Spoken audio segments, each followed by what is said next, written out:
That's what he did.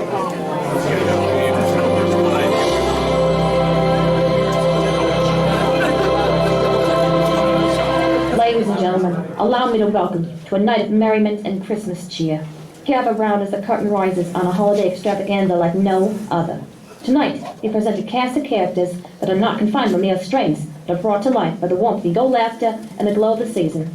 Welcome to a festive favorite, where fleece hand puppets take center stage, inviting you to be part of a whimsical journey that knows no age. Blah, blah, blah. Who writes this stuff? Let's just skip to the important things. Yada, yada. Embark on this holiday journey. Yada, yada. Christmas spirits. Yada. Ah, here it is. Please take a moment to silence your cell phones. Very important. If your phone goes off, people can't hear me.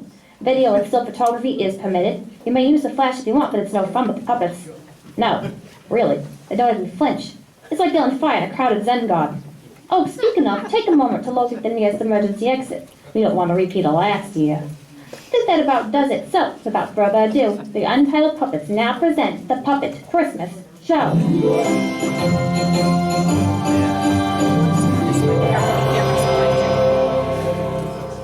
I said, now presenting the Puppet Christmas Show. Sheila, that's your cue. Oh, sorry, my bad. We were just getting a few things ready backstage. Well, look at all of you. Oh, and look at this place. The balloons, the centerpieces, the lights. I love it. But listen to me, ramble-ons. My name is Lil Sheila. Regular Sheila was so busy putting all these lovely decorations together that she made me to give her a little help. And I have big, big plans for the show. 3 words. Glitter, glitter, glitter. Everything sparkly and shiny. You're going to get the glitter everywhere. Are you still here? Believe me, I'm as shocked as you are, but my contract said I have to stay around till the show is over. At this rate, it'll be 3 weeks and 3 pounds of glitter from now. Oh, aren't you grouchy? Well, maybe our first act will get you in the Christmas spirit. I found this undiscovered talent mopping up the very stage we stand on. He amazed me with his... Sheila, there you are. Wallace, I'm trying to introduce the show. We're about to start the opening number. You can't. What? What do you mean? Have you seen the acts we have? The show cannot go on. Finally, someone with some sense. Hush, you!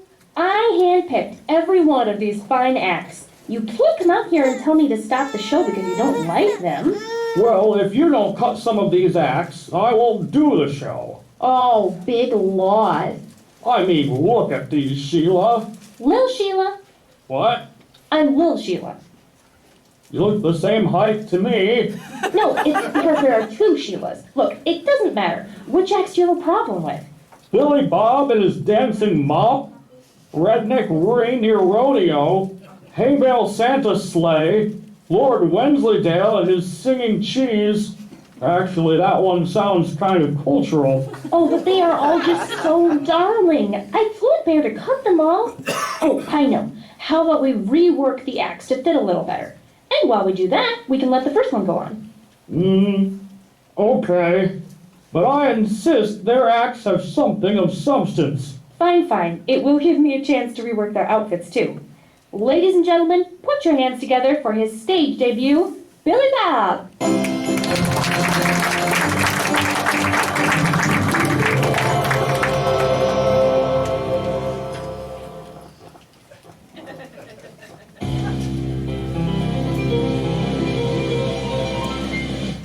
It's Christmas time again. Has it really been? And the soldier's eyes again. And thinks about his kids in England. Pulls on his boots again. Steps into the plane. And the clouds look just like dirty sheep. He's got a job and he knows he can't complain. And you may think that this one comes too late. Okay, Mr. Bob, we have the next act ready. You can stop now.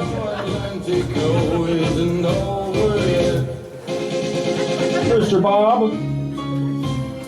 Billy. Can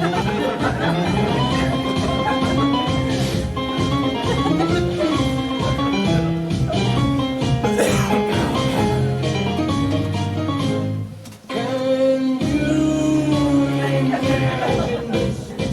The general and the playground. Come back there. She flushes No. Hey.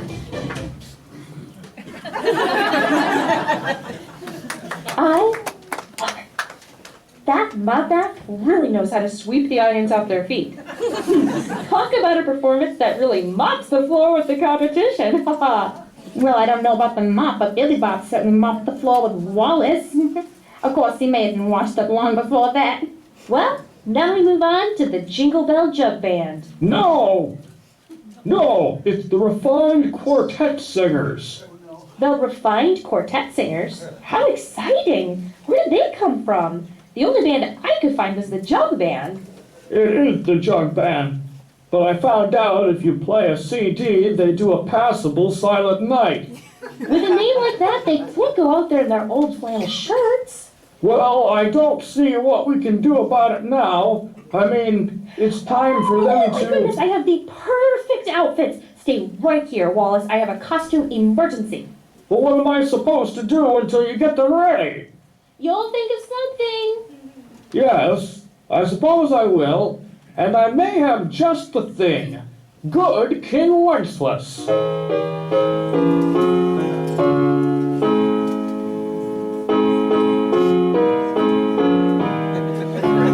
Not very well known in America, this Christmas carol tells the tale of a long-dead Bohemian king.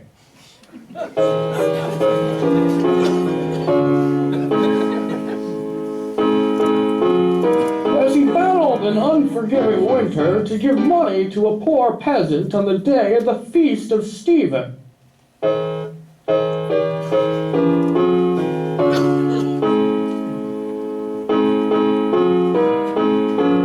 In 1853, it was translated from its original form as a check poem and into what many now know as a beloved Christian melody. Though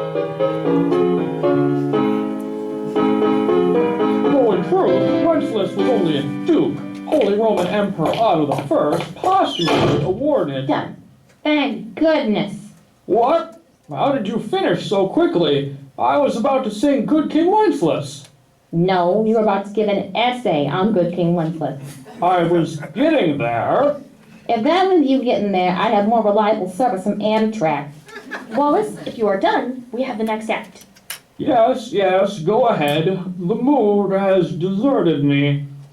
Ladies and gentlemen, please welcome the Refined Quartet Singers. What was that, Sarge? Yeah, Sarge. All I could see was a flash of glitter, and faster than a possum covered in gravy, I was wearing this here vest.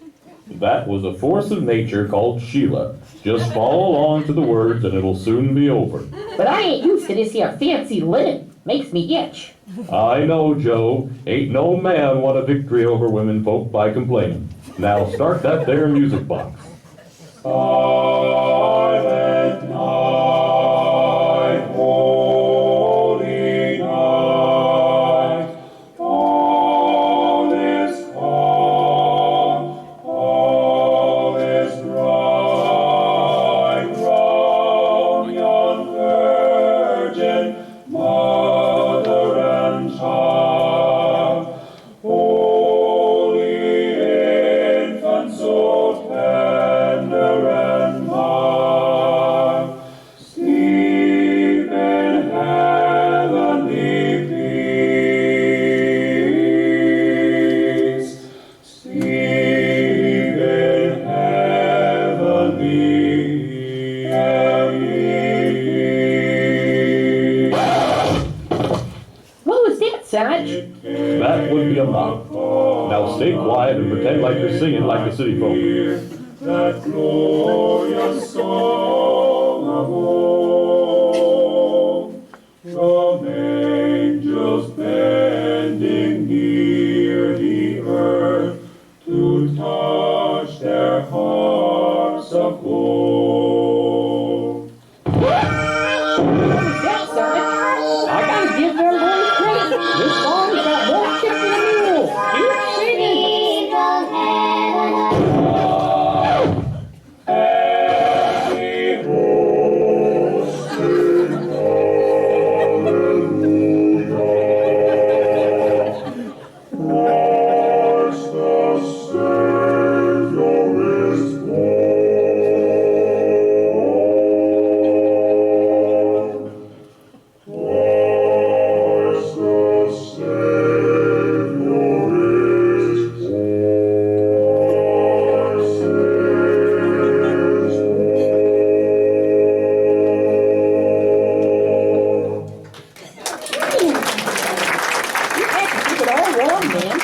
Anytime you want to come on down to the old barn for a square dance, you just come on. Anyone can keep up with that, is welcome. Yee-haw!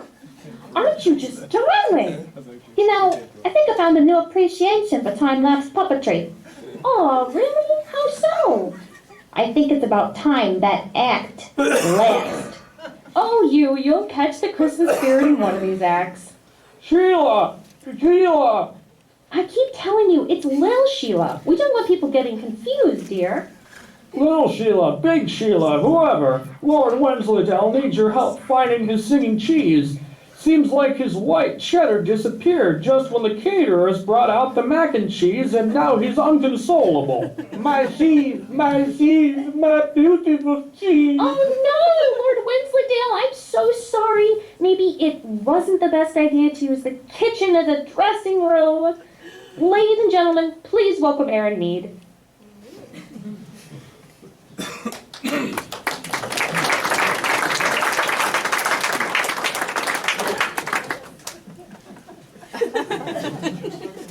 It's not a very good looking puppet. I didn't know what I was getting into. I don't see how I can even follow. This isn't even so much entertainment as it is nostalgia. Anyway, this is just some memories I have of growing up with Christmas in a small town.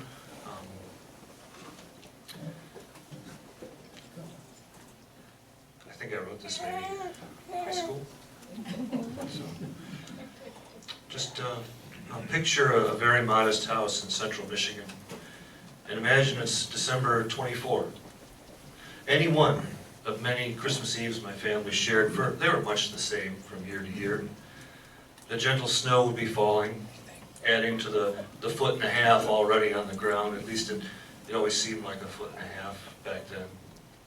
2 young boys, my younger brother and myself, would stand in our pajamas, barefoot at the front window. We would do this every year. Our noses pressed against the frosty glass for hours in eager anticipation, until Mom finally let us back in the house.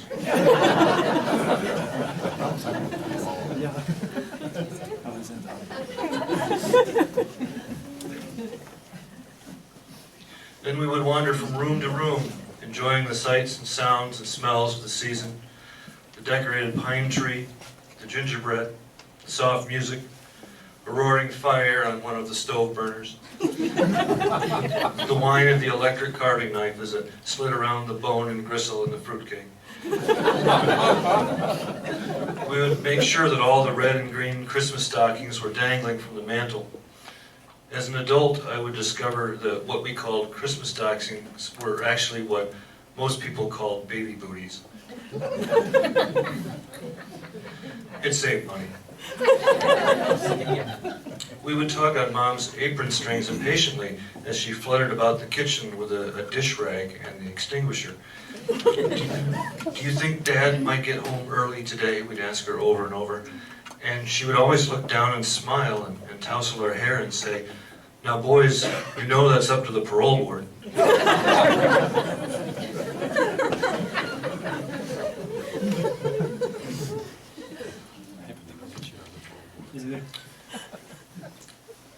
Eventually, to keep us occupied, Mom would set us to stringing popcorn to hang on the tree. We would do that for hours, poking threaded needles through hundreds of kernels. Then we would pop it. As dusk fell and the dinner hour approached, our anticipation grew. We knew a special once-a-year visitor was coming. When the doorbell finally rang and we smelled the pipe smoke and heard the deep ho, ho, ho, we'd come tearing out of our rooms and run full speed into the living room to hug the big round belly and whiskered face of Grandma.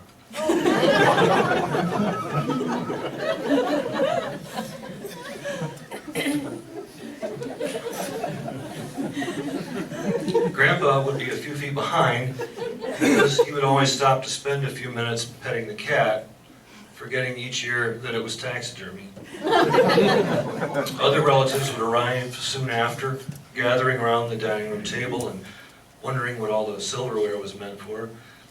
Mom would have the meal timed perfectly, and soon we would be feasting on turkey stuffed with nitrates. We would laugh over the smallest jokes and toast each other's health with big glasses of egg.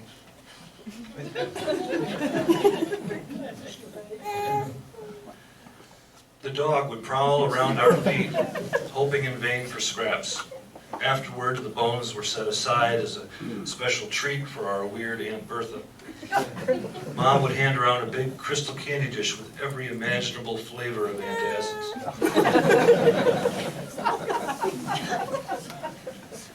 When the last morsels of food had been eaten by the rats, we would retire to the living room. The warm glow from the Christmas tree lights would be reflecting from all the gifts stacked below and from the ornaments filling the branches, each with its own story.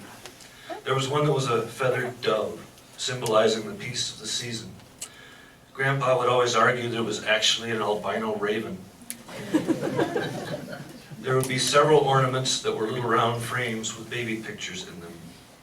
It was only years later that we learned that these were not our baby pictures. Oh, wasn't that lovely? Well, there is one good thing I can say about it. It was only years later that we learned that these were not our baby pictures, but the sample shots that had come with the frames when they were purchased. I know what you look like, Mom explained, and these other kids are really cute. Candles would be flickering from shelves around the room.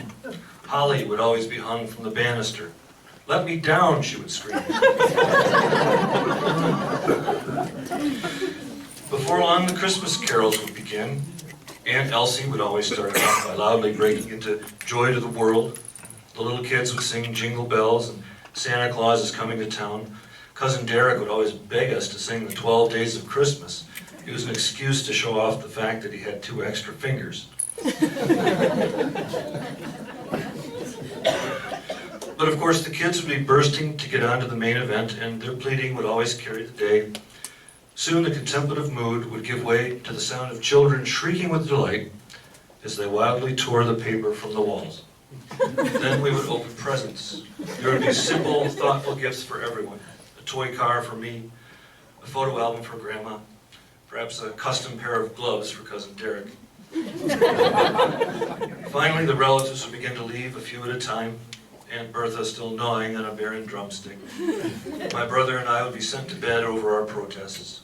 But my brother would always sneak down the hallway into my room, and together we would sit in the dark and wait for the sound of prancing and pawing on the roof. One year we actually heard it, and our hearts leaped into our throats.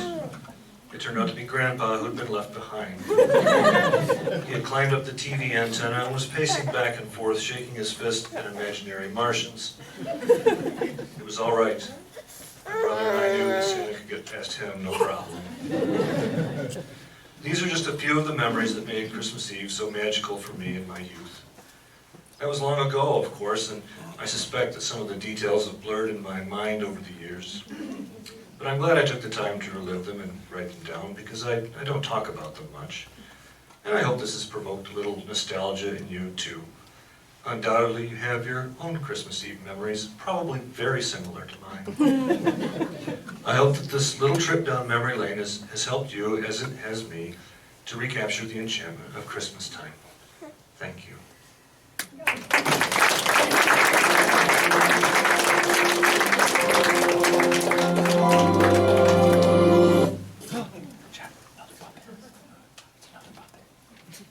Oh, wasn't that lovely?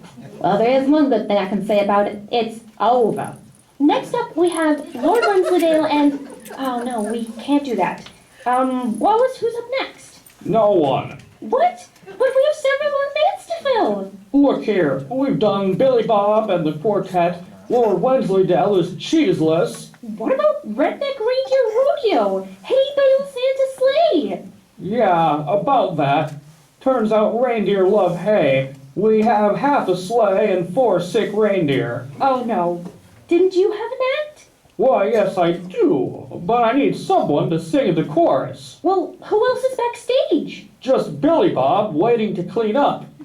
Oh, and Friar Fred came with the caterers. Well, that should be an easy choice. One of them has taken a vow of silence. Right, I'll get the other to help. Okay, ladies and gentlemen, as he gets Billy Bob back, allow me to thank you all for attending our little variety show. We get such a kick out of seeing smiles on everyone's faces. Okay, all set. Then, can I get another round of applause for Wallace and Billy Bob? Billy Bob, I thought he took a vow of silence. What? No! How could you think I meant Billy Bob? Probably just wishful thinking. Maybe everyone should take a vow of silence. I hadn't heard Billy Bob say anything. I guess I just assumed. Well, figure it out. You're on.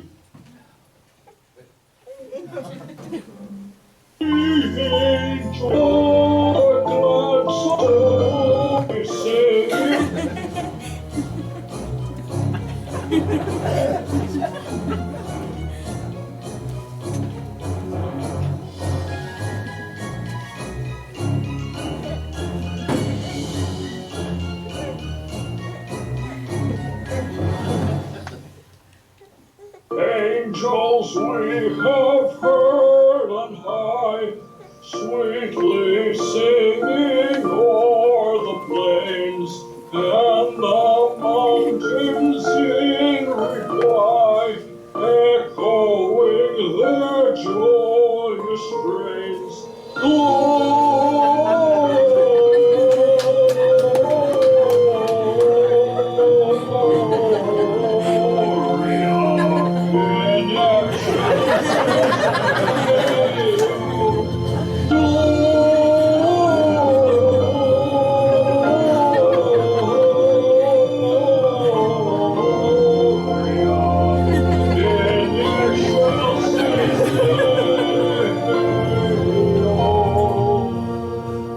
Shepherds, why this jubilee? Why your joyous strains prolong? What the gladsome tidings be, which inspire your heavenly song?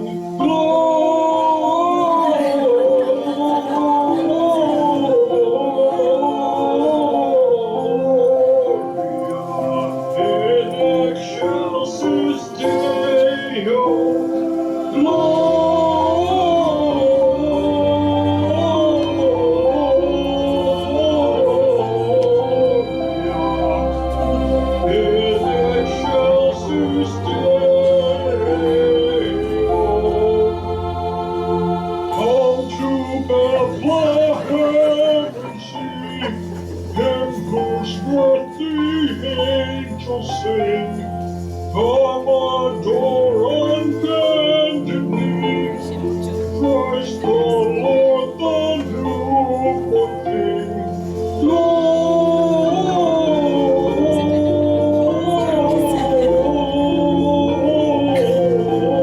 Gloria in excelsis Deo.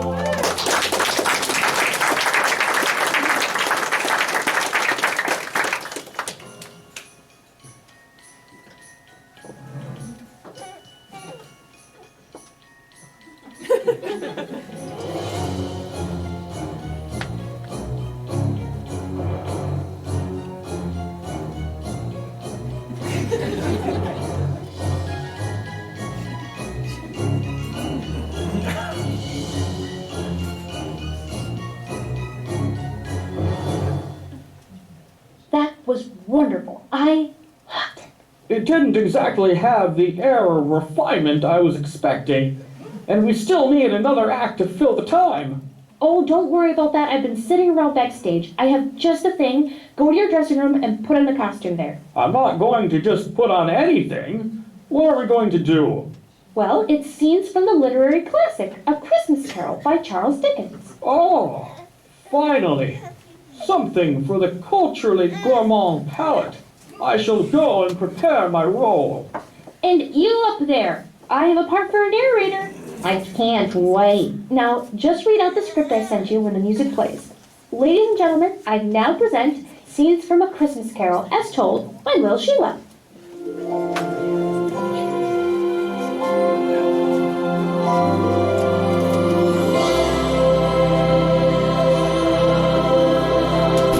With Christmas Day nearing, recall now, my dear, of that old man Scrooge with a heart so austere. Of the wintry night Molly's ghost had made clear, one and his partner of fate now so near. Look thereupon Scrooge, quite uneasy, distressed, one spirit of warning tale having already expressed. Now he stares at the clock, counting seconds till 1, as the next apparition prepares to have fun. There, that's it. There, that's it. The clock has struck 1, and I, Scrooge, am again alone. Perhaps it was only the one spirit I must endure here tonight. Oh no, Scroogey boy. It is I, the ghost of Christmas present. What's that? You're the ghost of my Christmas present? Which present? I never gave any away. Yes, that is part of the problem, Scrooge. You never give anything away. You are stingy and don't even give your employees what they're owed. Just look here at your clerk, Bob Cratchit. He is on his way to Christmas dinner with his family, and do you think they have lovely white Christmas decorations? Do you think they have tinsel on the tree? Or bright Christmas lights? Do you think they have cloth covers for their chairs? Or embroidered tablecloths? Oh, or there's little sprigs of holly and pine that decorate their halls? Enough with the decoration. Look, I get it. They don't have money for all those things, but those things aren't what Christmas is about, are they? Of course not, Scrooge. Christmas isn't just about the snow and the carols. It's more than the turkey and the stockings, or those little Christmas villages with the toy trains running through them on Christmas morning, and the whistle goes off, and the tree all lit up. Sheila, this is the important part. Tell them what Christmas is all about, please. It's all almost over. That's what I was saying. Christmas isn't about things. It's about the first and best Christmas present. That present is better than a dolly, or a truck, or full stockings opened around a fire, roasting chestnuts, and drinking hot chocolate made from real milk the night before Christmas when you can... Sheila! Jesus! Jesus is the true meaning of Christmas. Well, that's what I was saying. The reason we give gifts now, and have reason to celebrate, is because we've been given the greatest gift of all. And the reason for all the excitement and all the glitter... Yes, Jesus is the reason for the season and the reason for glitter. And with all that, I can finally say, good night, ladies and gentlemen.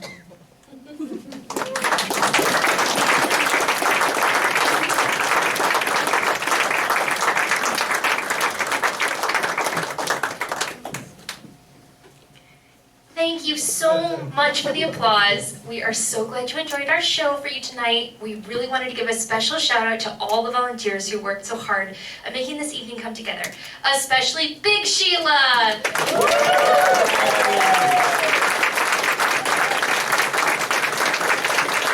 Please come on up here, Big Sheila, so we can give you a big hug. We know how much effort you put into this night. Thank you for letting us poke a bit of fun at your love of sparkle. Jesus is absolutely the reason for this season, and Sheila knows it. She just says it with glitter. Hugs. Thank you, everyone.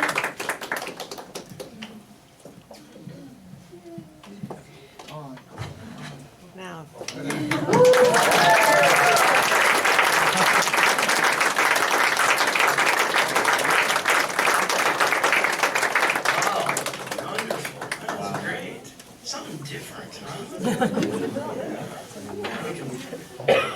I think we ought to sing, don't you think so? I know it's a hard act to follow, and you had a big meal, but I believe that somewhere deep down inside, you've got some music that you would like to share. And we're just going to do this a cappella because the piano is behind that banner over there. So we're going to do this. Joy to the world, the Lord is come. Let earth receive her King. Let every heart prepare him room. And heaven and nature sing. And heaven and nature sing. And heaven and nature sing. He rules the world with truth and grace, and makes the nations prove the glories of his righteousness, and wonders of his love, and wonders of his love, and wonders, wonders of his love. O little town of Bethlehem, how still we see thee lie. Above my deep and dreamless sleep, the silent stars go by. Yet in thy dark street shineth the everlasting light. The hopes and fears of all the years are met in thee tonight. Oh, come, all ye faithful, joyful and triumphant. Oh, come ye to Bethlehem. Come and behold him, born the King of angels. Oh, come, let us adore him. Oh, come, let us adore him. Oh, come, let us adore him, Christ the Lord. Sheila was thanked, and I think we can never stop that. That's very nice. But also the Johnson girls did a lot in preparation. These desserts, by the way, there's plenty. Ladies, if you have a spot in the purse, make a nice breakfast with a little coffee, tea. And Joy Welch also helped decorate, and just lots of help. Shiloh and Ethan helped out a lot. Thank you so much for all your efforts. Yes.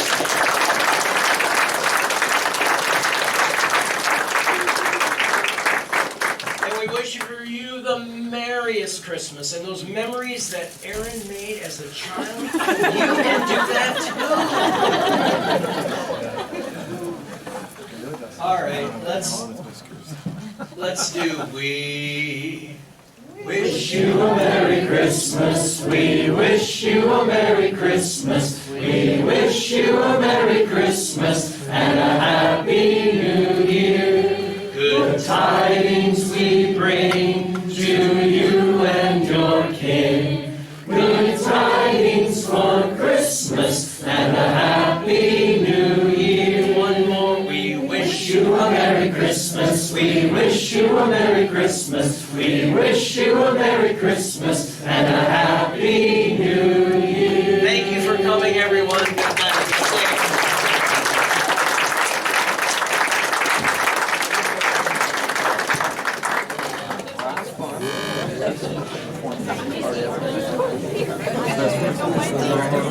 Oh, wait a minute. Somebody requested.